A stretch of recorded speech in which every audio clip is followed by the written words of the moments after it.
Hi everyone, how is your day? It's Andre, your French teacher, and today we're going to talk about nouns again. And now we're going to see how we transition from him to her. We know that Ryan Gosling est une acteur, while Margot Robbie est une actrice. So this is the case of going from male to female when the male noun ends in ter, it will become for feminine trice. So we have acteur, actrice, lecteur, lectrice. Now, this sexy man over here is a masseur. I can already feel so relaxed. But what if we put a woman in the equation? How would you call her? It would be masseuse. Masseuse. So we have the second case of transitioning from male to female. Er becomes is, while we remember ter becomes tris. Okay, so there are two different endings. Now we're going to take a look at a little story that I'm going to narrate to you. Anna est une fille noire qui, une fois diplômée de l'université, a eu du mal à trouver un emploi. Son métier de rêve était d'être président et d'aider les citoyens, mais elle devait maintenant commencer comme boulangère. As you've probably noticed during the audio, there are three nouns in the female forms. First, we have président. It's a classic masculine to feminine transition. Most of nouns to the transition from male to female, you basically add an e at the end. But for generally, but not specific, not only, but generally to when we talk about métier, when we talk about jobs, we are going to have some uh, cases as we've had before. Acteur, actrice, we have some rules to follow. And what are these? Well, we've noticed also that we had something like citoyenne. Citoyenne is basically obtained from citoyen. Le citoyen, la citoyenne. Le citoyen is the citizen. La citoyenne is also the citizen, but is the female citizen. Basically, what we've done is to put an e at the end, but we've also noticed that we have a consonant between two vowels. So because of that, we have an additional n. Next, we also have boulangère. Now, with words that end in uh, e, possibly e, but also er, yer, or er, are going to become yr or simply r. For example, we have le boulanger, la boulangère. So you see that there is a small difference in tonality and in pronunciation when referring to the female baker versus the male baker. In French, transitioning from masculine to feminine also is subject to exceptions. For example, we may have le docteur, and the female equivalent will be la doctoresse. Or you can have le prince or la princesse. La princesse. Qui veut être ma princesse? Their meaning can also be opposite when referring from the male noun to the female noun. For example, le père or la mère. They are two different things, two different roles.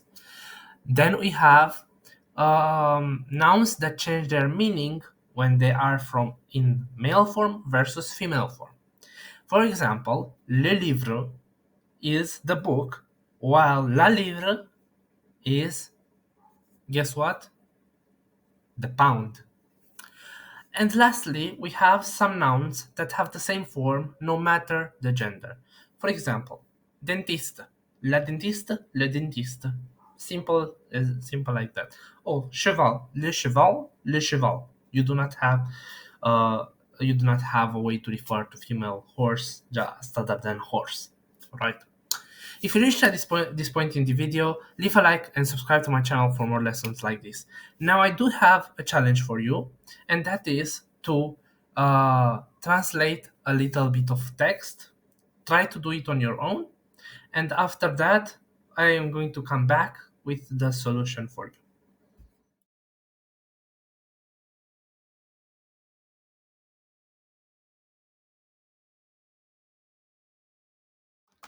We're back, guys, and now we are going to talk about this exercise. Let's start. First, we know the prince. The prince is a male form for uh, prince in English, so it's going to be le prince. It's pretty straightforward. Wanted. Now, wanted in English is the equivalent of passé composé in French. So we're going to have something like a voulu, because we know vouloir is to want in French. So the passé composé is a voulu, as it is conjugated with avoir. A voulu, to make, faire.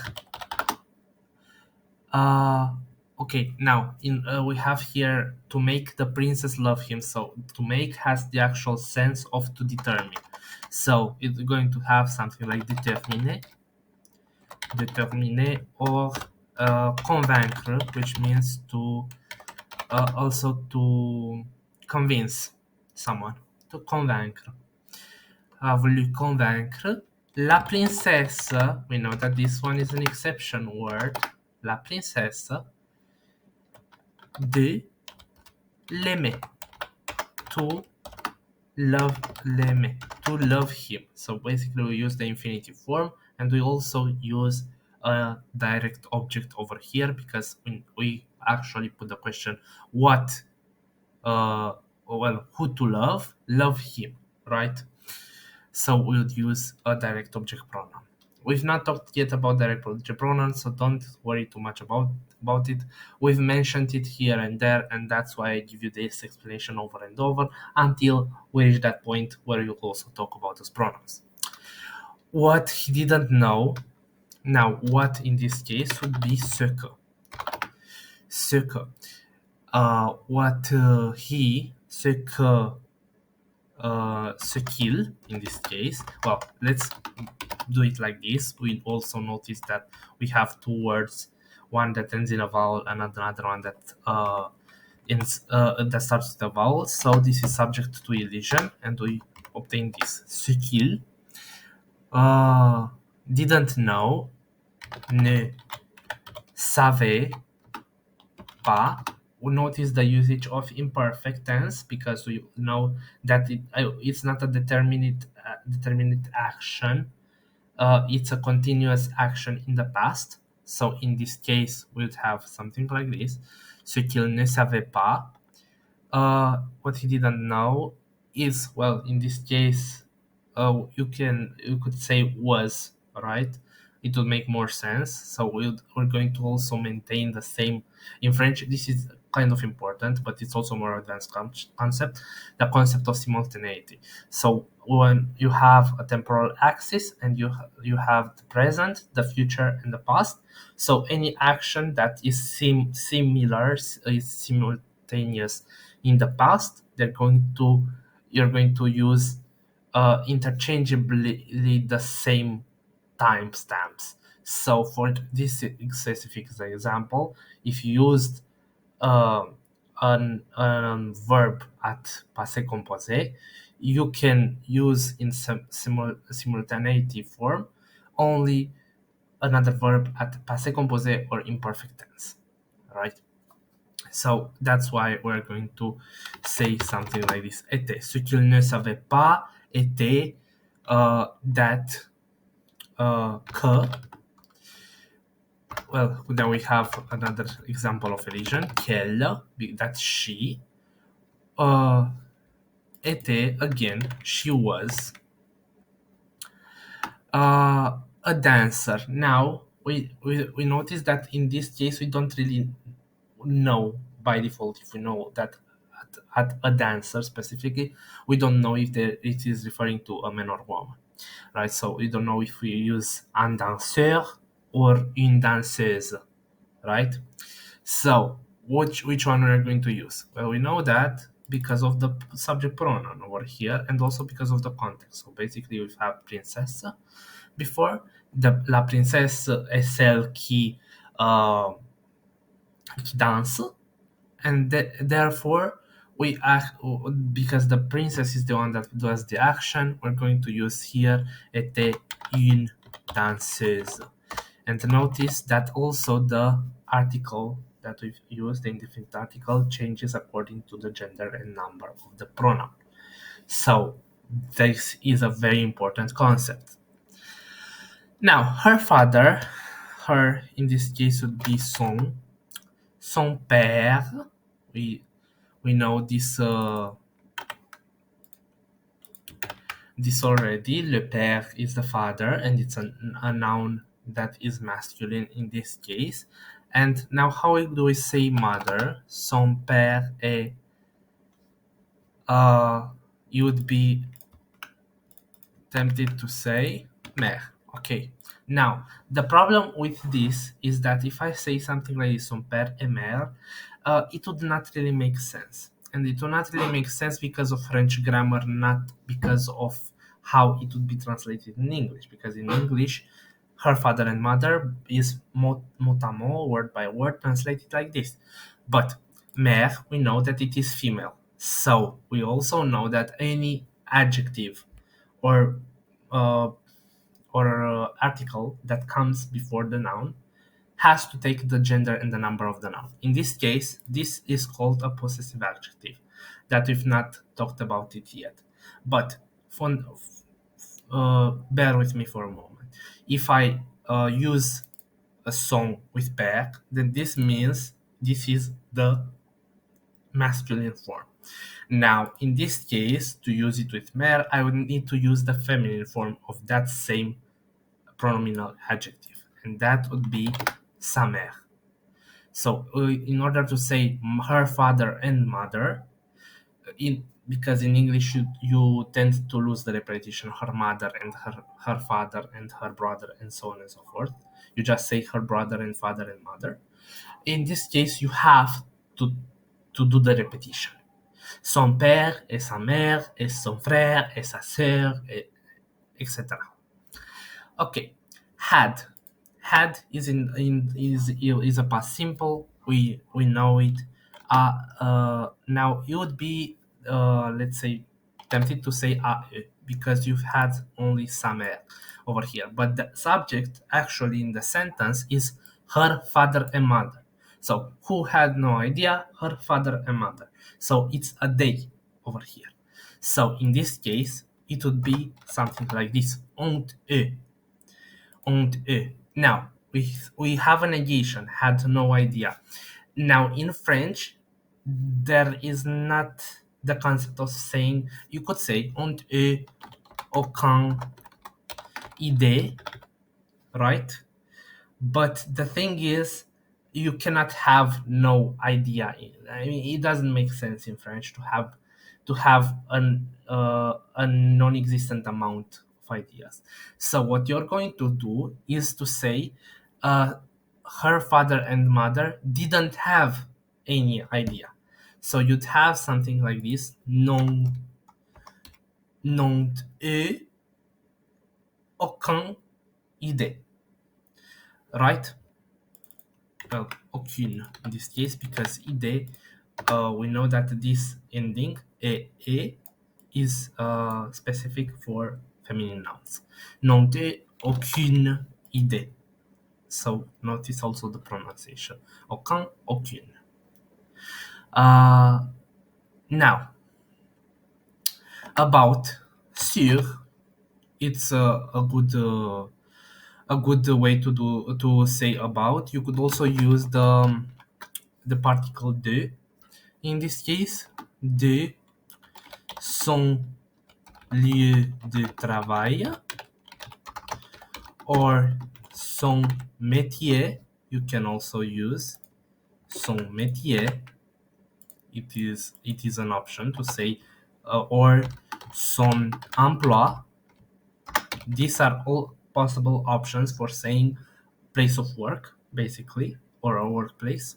son métier, son emploi, son lieu de travail. And now we have secret. Secret, which means secret. It's some words are pretty straightforward in French, but it's not a general rule. So that is why we do these exercises to gain vocabulary. Now, on one day would be said un jour. Un jour, le prince, the prince, found. Now, what do we know? To find is trouver. Now, trouver is a verb of action? No. So we do not use être to conjugate it because we also need to put it in the past simple so that it means passé composé in French. So we would have something like this. Le prince a trouvé, trouvé, a trouvé a book, un livre, not un livre, because un livre, we know what it means. It means a pound. Un livre, and, became.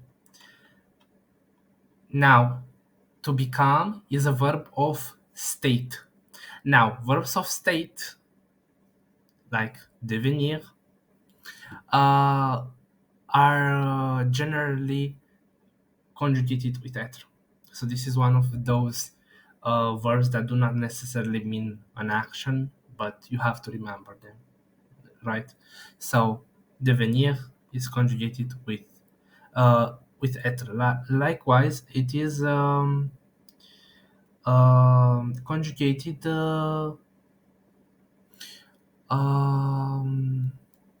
rester, for example, right? So basically, if you stay in the same spot, this is a verb of state. Okay, so any verb that describes your state in general will be conjugated with être. This is a rule. Est devenu, and now we look at this is conjugated with être, so that rule with the direct object before does not apply in this case. Est devenu the first reader, le premier lecteur, and it's not lectrice. Why is it not lectrice? Because the subject is le prince, which is masculine. Le premier lecteur de la vie of, we know that it is de plus, it is the partitive article, so we know you use de plus the definite article associated with the noun that follows. So in this case it would be vie, la vie is a feminine noun, so you use de la vie. De la vie de la princesse. And we use it from somewhere over here. Okay. Okay, and this would be the complete translation of this exercise. I hope that it was useful to you. I hope that you gained a lot of vocabulary from it. And I hope to see you in my next video. For now, bye-bye.